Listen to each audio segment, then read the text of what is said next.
राधे राधे। आज हम बात करेंगे विपरीत राजयोग के बारे में। बहुत ज़्यादा सवाल, बहुत ज़्यादा कन्फ्यूज़न इसके बारे में है। और लगभग मेरे रोज़ मुझसे जब भी मेरी किसी से बात होती है तो इसके बारे में एक क्वेश्चन मेरे से ज़रूर पूछा जाता है। तो आज हम एक एक पॉइंट के बारे में चर्चा करेंगे। सबसे ज़्यादा इम्पोर्टेंट ये है कि हम क्लासिकल बुक्स में देख के उसको एज इट इज़ अप्लाई करते हैं हॉरोस्कोप पे। उसका कई बार रिजल्ट नहीं आता। बहुत बार हमारे पास ये कुंडलियाँ आती है और कहते हैं कि ये विपरीत राजयोग बन रहा है हमारी कुंडली में, उसके बाद भी उसका रिजल्ट क्यों नहीं मिल रहा। तो आज उसका जवाब मिलेगा कि विपरीत राजयोग का रिजल्ट क्यों नहीं मिलता है। और उसके लिए मैं चार ऐसे इम्पोर्टेंट पॉइंट आपको ज़रूर बताना चाहूँगा, जिसके बाद आपको पता लगेगा कि इसको अप्लाई कैसे करना है, किस तरह के ये रिजल्ट देते हैं, क्या होता है। और चार वो जो इम्पोर्टेंट पॉइंट जो लगाने से पहले वो नियम लगाने हमें ज़रूरी होते हैं, उसके बारे में हम चर्चा करेंगे। तो आज हम ये बारे में चर्चा करेंगे। सबसे पहले ये समझते हैं कि विपरीत राजयोग होता क्या है। देखिए, तीन तीन छः आठ बारह, इनके स्वामी यदि 3 6 8 12 में ही बैठे हो तो ये विपरीत राजयोग कहलाता है। ठीक है। अब यहाँ पे एक पॉइंट आता है कि विपरीत राजयोग वहाँ, हालांकि मैं इसमें एक चीज़ ऐड करना चाहूँगा कि वो वहाँ पे पीड़ित होना चाहिए। देखिए क्या होता है ना कि नॉर्मल केस के अंदर किसी भी भाव के स्वामी का पीड़ित होना बहुत अच्छा नहीं होता। अगर दसवां इतना पीड़ित है तो वो नुकसान करता है। लेकिन 6 8 12 3 6 8 12 के बारे में ये बात कही जाती है कि वहाँ के स्वामी यदि बहुत अफ्लिक्टेड होके वो ऐसी स्थिति में बैठे हैं, पीड़ित स्थिति में बैठे हैं, तो ये विपरीत राजयोग क्रिएट करते हैं। ठीक है। तो इस तरह से ये माना जाता है कि विपरीत राजयोग कैसे बनता है। अब उसमें कुछ चीज़ें यहाँ पे टाइम के साथ ऐड और लेस करनी पड़ती है देखने से पहले। तो क्या ऐसी चीज़ें हैं जिसको हमें देखने की बहुत ज़रूरत है और किन चीज़ों को ध्यान रखना चाहिए। ठीक है।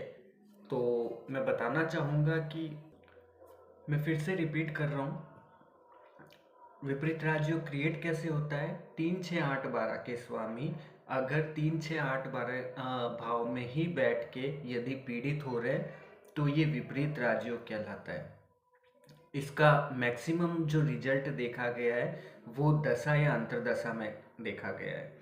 इसका रिजल्ट किस तरह का रहता है। इसका रिजल्ट ऐसा रहता है कि जब इसकी दशा या अंतरदशा आती है तो कुछ ऐसी सिचुएशन आपके साथ क्रिएट होती है जो आपकी काबिलियत की वजह से नहीं, सिचुएशन की वजह से आपको एक एडवांटेज क्रिएट हो जाता है।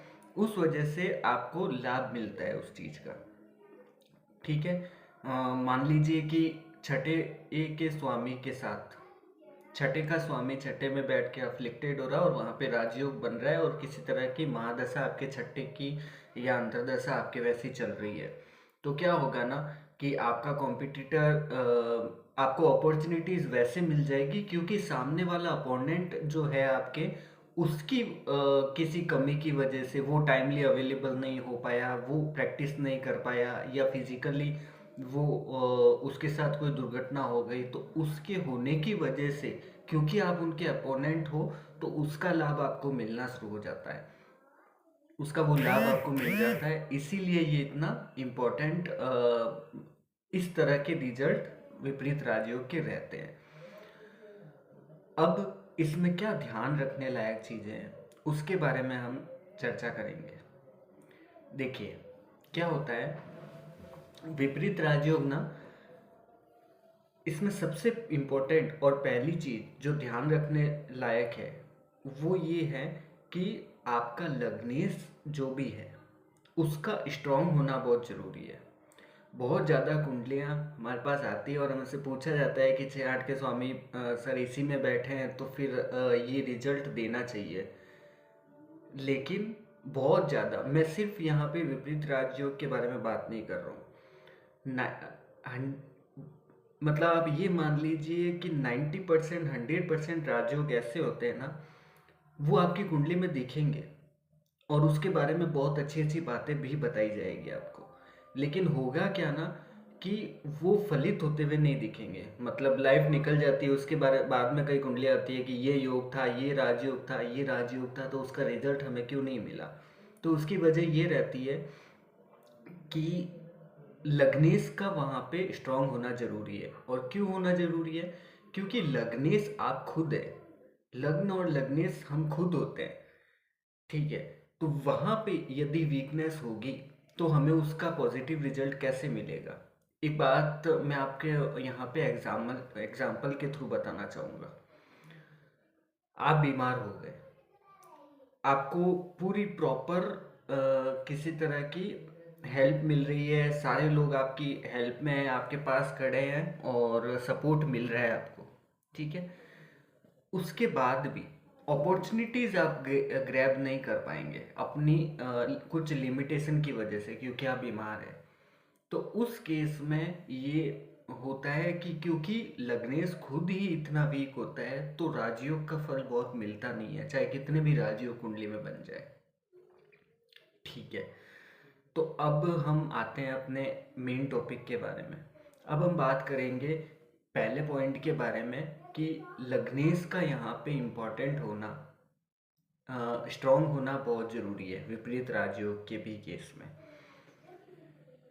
अब तो क्या होगा कि लग्नेश यदि बहुत मजबूत होगा, और यदि 6 8 12 के स्वामी 6 8 12 में बैठ के वहाँ पे विपरीत राजयोग बना रहे हैं, तो ये विपरीत राजयोग आपको, क्योंकि गेन करने वाले आप हैं, तो उसमें आपको ये जरूर लगेगा। मैं कुछ कुंडलियों के माध्यम से भी आपको समझाने की कोशिश करूँगा। आप मुझे बताना कि प्रैक्टिकली मैंने क्या देखा विपरीत राजयोग के बारे में, किस तरह से वो फलित हुए और उनका रिजल्ट क्या रहा। तो मैं कुछ चार्ट अपने जो है स्टडी वाले, वो आपको ज़रूर शेयर करूँगा। ठीक है। दूसरा पॉइंट यहाँ पे क्या है कि वहाँ 6 8 12 के स्वामी अच्छी तरह से वीक होना, मतलब उनका पीड़ित होना बहुत ज़रूरी है। कि अगर वो स्ट्रांग हो गए 6 8 12 में बैठ के, तो ये आपके लिए बहुत अच्छी बात नहीं है, ये आपके लिए शोक मनाने की बात है। दशा अंतरदशा में यदि ऐसा कोई प्लैनेट आ गया आपके जो पीड़ित नहीं और 6 8 12 में बैठे, तो बहुत बुरे रिजल्ट देता है। और वैसे भी आप ऐसे कारकत्व को जब भी टच करेंगे, 8 से रिलेटेड, 6 से रिलेटेड, 12 से रिलेटेड, जब भी कारकत्व आपके पास आएंगे, तो उसके बहुत नेगेटिव। मैं एक एग्जांपल देता हूँ। 12 ये एग्जाम्पल ऐसा रहेगा कि यदि छठे भाव का आलेख अगर बहुत स्ट्रांग होके अगर छठे में बैठ जाए, तो वो क्या करेगा ना, अननेसेसरी कंपटीशन क्रिएट करेगा, वो हेल्थ को आपके बिगाड़ेगा। प्लस वो क्या करेगा कि लड़ाई झगड़े होने शुरू हो जाएंगे, एक्सीडेंट, कोर्ट कचहरी, ये सब भी हो सकता है, और ये होगा ही होगा। ठीक है।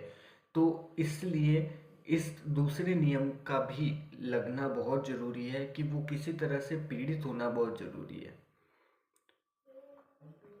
ठीक है। तीसरा जो रहेगा नियम, वो ये नियम रहेगा कि जैसे मान लीजिए मैं हर ग्रह की, मतलब बहुत सारे ग्रह होते हैं, उनकी दो राशियाँ होती है। ठीक है। जैसे हम बात कर ले गुरु की 9 12, है ना। तो क्या होता है ना कि हो सकता है उसकी एक राशि वो 6 8 12 में आ रही हो, लेकिन दूसरी राशि बहुत इंपॉर्टेंट, मतलब अगर वो आपके लग्नेश बन रहा है, अगर पंचमेश बन रहा है, अगर नवमेश बन रहा है, तो फिर ऐसी स्थिति में वो नियम कैसे लगेगा? आप बहुत खुश हो रहे हो कि कुंडली के अंदर विपरीत राजयोग लग रहा है, क्योंकि छठे का स्वामी छठे में बैठ के या अष्टम में बैठ के वीक हो रहा है, तो मेरे तो विपरीत राजयोग बन गया। अब एक बात बताइए, अगर वो आपकी भाग्य से, अगर मैं यहाँ पे शनि की बात करूँ, ठीक है, मिथुन लग्न की कुंडली है आपकी, अष्टम भाव में मकर राशि आती है, नवम भाव में आपकी कुंभ राशि आती है, ठीक है। अब आप खुश हो रहे हो कि अष्टम भाव में शनि बैठ के वहाँ पे पीड़ित हो रहा है, तो विपरीत राजयोग बन रहा है, लेकिन आपको ये नहीं भूलना चाहिए कि वो आपका भाग्येश भी है। अगर उस पॉइंट ऑफ व्यू से आप देखेंगे तो भाग्य का इतना पीड़ित होके बैठना ये कितना नुकसानदायक होगा आपके लिए। अगर ये राजयोग बन भी रहा है तो कितना लाभ दे देगा। ऑल्दो मैं ये कह रहा हूँ कि उस राजयोग का फल भी आपको मिलेगा, ऐसी बात नहीं है, दशा अंतरदशा में उसके रिजल्ट आपको मिलेंगे, लेकिन आप ये भी समझिए कि भाग्येश का जाके इस तरह से वीक होके बैठना ये बहुत नुकसानदायक होगा आपके लिए, है ना। भाग्य का साथ नहीं मिलेगा, पिता का साथ नहीं मिलेगा, सम्मान उस तरह से नहीं मिल पाएगा, धर्म का आपके साथ बहुत अच्छा रिजल्ट नहीं रह पाएगा। तो ये कुछ बेसिक चीज़ें हमें समझने की ज़रूरत है। तो पंचमेश का अगर मैं यहाँ पे एक और एग्जांपल आपको दूँ कि अगर आपकी सिंह सिंह लग्न आपका बनता है, उसमें गुरु को ही हम ले लें। अगर वहाँ पे गुरु अष्टम भाव में बैठ के नीच के हो रहे हैं, अष्टम में नीच के हो जाएंगे गुरु बैठ के, ठीक है, तो वहाँ पे हम कहेंगे कि अगर आप पूछेंगे मुझसे कि क्या विपरीत राजयोग बन रहा है, तो मैं कहूँगा हाँ बिल्कुल बन रहा है यहाँ पे। तो उसका रिजल्ट तो आपको मिलना चाहिए, लेकिन ये नहीं भूल सकते हम कि गुरु यहाँ पे पंचमेश भी बनते हैं। अब पंचमेश का इस तरह से पीड़ित होना अष्टम में जाके ये लाइफ टाइम तक, क्योंकि वहाँ पे संतान को लेके चिंताएं ये लाइफ टाइम आपके साथ बनी रहेगी। तो इसका भी हमें ध्यान रखना बहुत ज़रूरी होता है कि किस तरह से हम इन नियमों को लगाएं और लगाने के बाद भी कोई रिजल्ट किस तरह से मिलेगा। अब मैं बात करना चाहूँगा थर्ड नियम के बारे में, सॉरी चौथे नियम के बारे में। चौथा नियम ये है कि आपको पता होगा कि सूर्य और चंद्रमा इनकी राशियां एक ही बनती है, कर्क और सिंह, ठीक है। अगर वो आपके छठे आठवें बारहवें के स्वामी है और वो यदि पीड़ित हो रहे हैं छठे आठवें बारहवें भाव में, तो आप इस चीज़ का बहुत खुशी नहीं होनी चाहिए कि उसका रिजल्ट बहुत पॉजिटिव रहेगा क्योंकि ये 6 8 12 के स्वामी है। देखिए, एक आपके मन का स्वामी है चंद्रमा और एक आपके आत्मा का स्वामी है सूर्य। इन दोनों का 6 8 12 में पीड़ित होना, चंद्रमा यदि इतना पीड़ित इन भावों में बैठ के हो जाएगा, ठीक है, मान लीजिए वो क्रूर ग्रह से वहाँ पे बहुत प्रभावित होके वैसे बैठा है, या फिर मान लीजिए कि नीच के बैठे हैं, तो इस कंडीशन में आपका मेंटल हेल्थ और आपका जो कॉन्फिडेंस है वो कभी बन ही नहीं पाएगा। तो इन दोनों का स्ट्रॉन्ग होना हॉरोस्कोप में बहुत ज़रूरी है हमारे लिए, ठीक है। तो चंद्रमा का और सूर्य का पीड़ित होना, भले ही वो 6 8 12 के स्वामी हो वहीं पे बैठ के, ये अच्छा नहीं है। मैं फिर आपको दोहरा रहा हूँ कि देखिए, इसका मतलब ये नहीं है कि विपरीत राजयोग का रिजल्ट आपको नहीं मिलेगा, आपको विपरीत राजयोग का रिजल्ट जरूर मिलेगा, ठीक है। लेकिन यहाँ पे ये ध्यान भी देना होगा कि वो अंतरदशा में अपने या दशाओं में इस तरह के रिजल्ट दे देगा, ठीक है। लेकिन थ्रू आउट द लाइफ आपके जो चंद्रमा और सूर्य का इतना वीक होने की वजह से जो आपको नुकसान होगा उसकी भरपाई कोई और ग्रह नहीं कर पाएगा। तो ये 4 नियम जो है वो लगाने बहुत ज़रूरी है।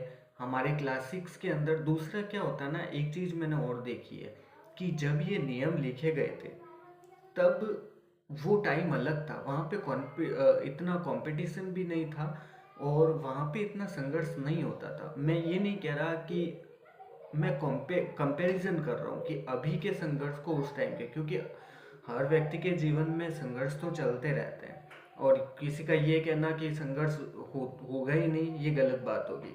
लेकिन मैं यहाँ पे ये कहना चाहूँगा कि अगर कंपैरिजन करें तो अभी के इतनी बड़ी जनसंख्या में भारत जैसे देश में, अगर आप एक मिडिल क्लास फैमिली में, हम सब मिडिल क्लास फैमिली से आए हैं, तो वहाँ पे आपको हर लेवल पे कॉम्पीट करके ही आगे आना पड़ता है। तो इस केस में वो वहाँ की जो रिजल्ट है उस तरह के, अब क्या होगा ना कि मान लीजिए कि छठे का 12वें का स्वामी हम ले लें यहाँ पे। 12वें का स्वामी, 12वें भाव से हम फॉरेन ट्रैवल को, फॉरेन से रिलेटेड चीज़ों को भी देखते हैं। अगर वहाँ के स्वामी इतने पीड़ित हो जाएंगे, भले ही वो विपरीत राज्यों क्रिएट कर रहे हैं, लेकिन फॉरेन से रिलेटेड चीज़ों के लिए वो रिजल्ट नहीं दे पाएगा आपको, है ना। तो ये चीज़ भी देखनी यहाँ पे बहुत ज़रूरी है। तो इसीलिए मैं कह रहा था कि उन नियमों को इसी तरह नहीं लगाना चाहिए। ये नियम आप लगा के देखिएगा, उसके बाद आपको सटीक रिजल्ट मिलेगा कि किस तरह के एक्चुअल में विपरीत राजयोग बन रहा है कि नहीं बन रहा, और वो किस तरह के रिजल्ट दे रहा है। ठीक है। दूसरी चीज़, कुछ पॉइंट यहाँ पे, कुछ सवाल जो आते हैं वो ये रहते हैं कि क्या होगा कि अगर वो पुष्कर नमाज में बैठा हो, क्या होगा अगर 6 8 12 के स्वामी वर्गोत्तम हो। ठीक है। तो इस स्थिति में ना कॉन्सेप्ट समझने की कोशिश करिए। इस स्थिति में क्या होगा कि 6 8 12 के स्वामी जो है, या यदि वो वक्री हो जाए तो क्या रिजल्ट रहेगा। किसी, आपको भी पता है कि वक्री अगर कोई ग्रह हो जाए तो उसको एक बल मिल जाता है, वो स्ट्रांग हो जाता है थोड़ा।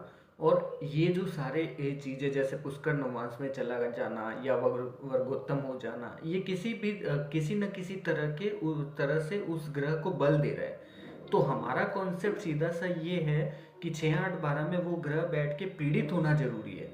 अगर उनको बल मिल जाएगा तो उसके रिजल्ट बिल्कुल बदल जाएंगे। तो आप इसी तरह उसको देखिएगा कि कहीं से किसी तरह का उसको बल नहीं मिलना चाहिए। तो ये जो नियम है, ये 4 नियम मेरे अकॉर्डिंग, मेरे अनुभव में भी ये आया है।